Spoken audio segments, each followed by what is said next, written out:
Every video, every single video, I look in the comments section and I see this. Why don't they just invoke the 25th Amendment? You all say it, and man, I feel it. I'm with you. But I'm going to answer the question about the 25th Amendment for real. I'm going to walk you through how it actually works step by step and explain why it won't save us. But I will tell you what will save us, because you deserve a real answer, not just some wave of the hand that brushes you off. So look, we're talking about Section 4 of the 25th Amendment, and here's how it works. The Vice President and a majority of cabinet members have to send a written declaration to the Speaker of the House and the President pro tem of the Senate stating that the President is unable to discharge his duties. The moment that that letter is delivered, the Vice President becomes acting president. No trials, no votes, just that letter, and the power transfers immediately. It's simple. But it's not just that simple. There are problems with it. First, the problem is that it doesn't start in Congress. It starts with JD Vance. JD Vance has to be the first one that raises his hand. I want you to picture that.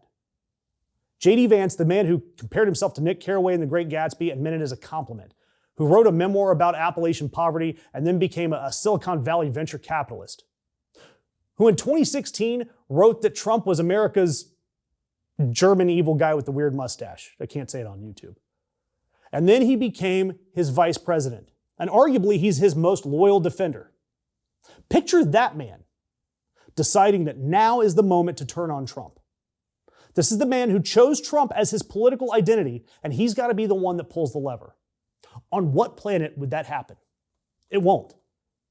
Problem two, even if Vance wanted to do it, even if he decided, hey, let's build a coup, he would need a majority of the cabinet to agree. Trump's cabinet, the cabinet that he spent months, 15 months, assembling specifically so that they would never, ever turn on him.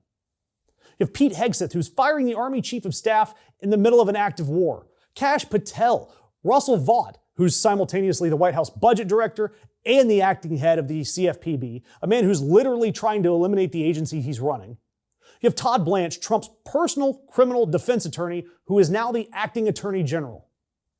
These are not the people who woke up this morning ready to sign a letter calling their boss unfit. These people were chosen because they would rather drown in the Potomac before they signed that letter. But let's assume, somehow, miracle of miracles, Vance and the cabinet do it. Trump then immediately gets to send his own written declaration saying, I'm perfectly fine. There's no inability. I'm great. I'm the greatest president since Lincoln and arguably before. And when Trump sends that letter, he gets his powers back. Vance gets 4 days to respond with another written declaration insisting that Trump's unable to work. And then it goes to Congress. And Congress would have 21 days to vote. And here's the number that's going to kill the entire 25th Amendment. 2/3. You need 2/3 of the House and 2/3 of the Senate to keep Trump out.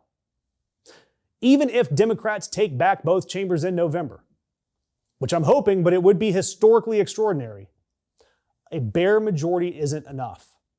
You would need a substantial number of Republicans to vote to remove a Republican president who has spent 4 years making Republican primary voters his personal army. You would need Ted Cruz to vote to remove Donald Trump. I'll wait for that. And then there's the part that nobody talks about.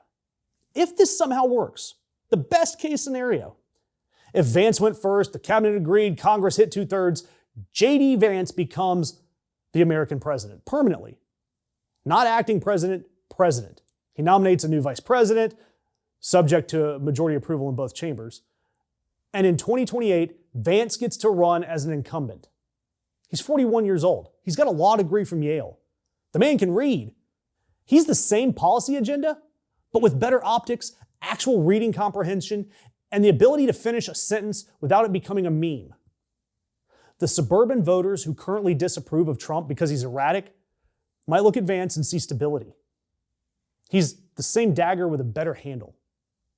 We might actually be better off with this visibly deteriorating version who does his own damage through incompetence and chaos, than with the sharp, disciplined 41-year-old true believer who could run 3 more times. Impeachment, it also doesn't work. It doesn't work without 2/3 of the Senate. The House can impeach by simple majority. They could likely do it if Democrats take the House, but the Senate conviction, it requires 2/3. A bare Democratic majority, it'll get you to the impeachment, but not to removal. And again, removal puts Vance in the chair, which again, see above. So what's the answer? How do we fix this? How do we actually do something against Trump? November.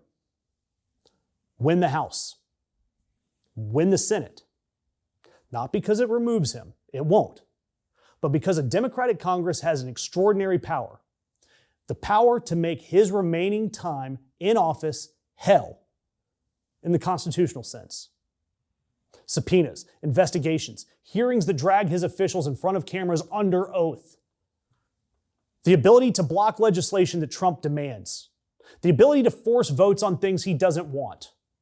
The ability to defund programs that he is using to consolidate power.